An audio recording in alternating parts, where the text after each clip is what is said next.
Hi there, I'm Susan Clemons, and I am so excited to share with you about Glenbrook, its history, and today particularly about the Glenbrook Railroad. The Glenbrook Railroad is celebrating its 150th anniversary. It commenced here in July 4th of 1875. I'm going to show you where it picked up lumber and where it took it up through Slaughterhouse Canyon, and then at another point we'll go up to Spooner Summit and I can show you where they dumped it into a flume and shot it down to Carson City. We're out on the Glenbrook Pier, and directly behind me is where Captain Prey built his first mill.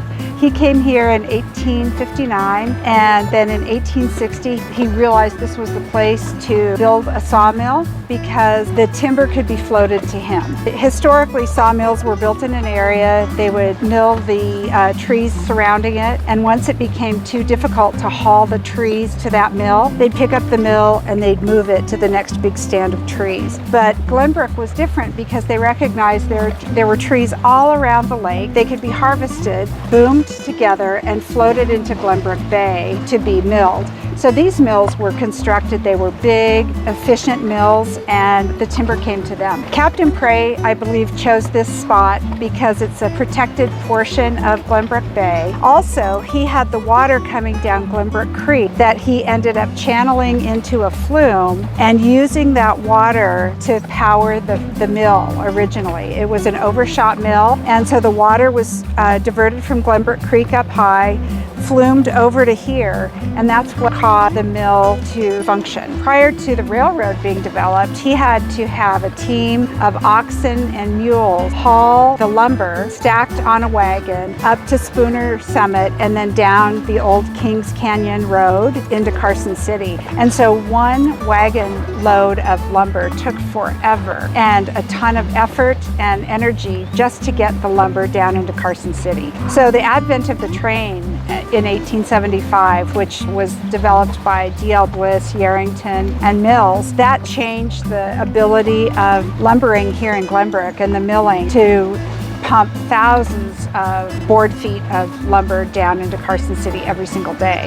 It just became much more efficient. So the route of the train, it would pick up the lumber here at the southern end of Glenbrook Bay from Prey's Mill, and it traversed along here in front of the Lakeshore House, which is right there. It was all picked up and hauled up Slaughterhouse Canyon, which we're going to take a hike up there, at least as far as Devil's Gate today.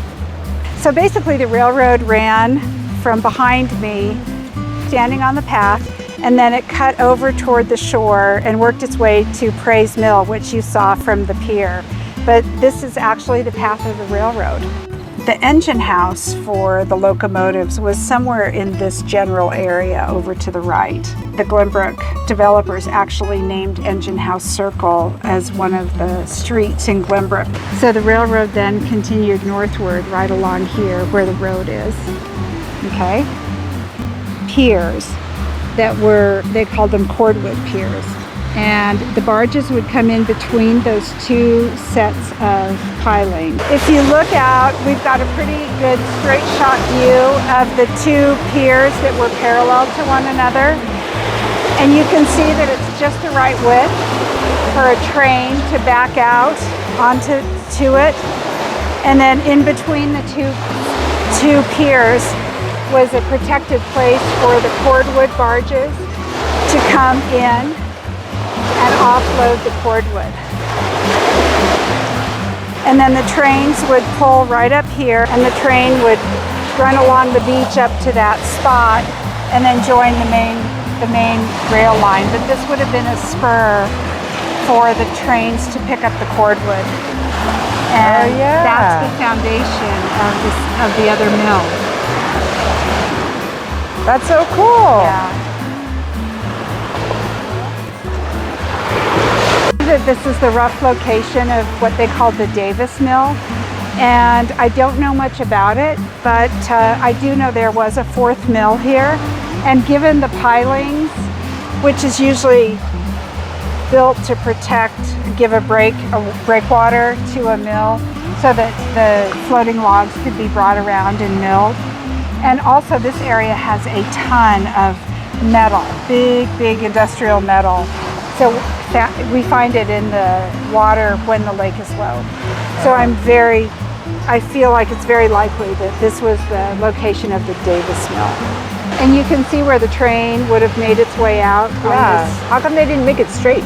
Because the train had to continue going that way. But when it was hauling things out of Glenbrook, it was always going north. So I imagine it would back up on there if it had to. I don't even know. I haven't seen pictures of that. Yeah. But it's wide enough and it was sturdy enough to hold a train. And we found some things on the beach that look like remnants of mill and train. So we're on the causeway where the train passed over Slaughterhouse Creek. So now we're heading, instead of due north, we're heading into Slaughterhouse Canyon, which was also called North Canyon. Trains didn't like to go up and down, it was too much energy, so chances are the first trestle was, other than the causeway, was right here. You can imagine there would have been a trestle going through here. And it probably went straight. See how this road cuts around? They probably made it straight. What a neat little canyon this is. Here. Over here? This is Devil's Gate? Yeah, we're in Devil's Gate now. So the creek actually flows under here. They threw a whole bunch of rocks in this area so that the train could pass over. But from the other side is the classic photos of the train with the people standing on the rocks. This goes all the way up to Spooner Summit. You know, the Z Railroad I was telling you with the switchbacks?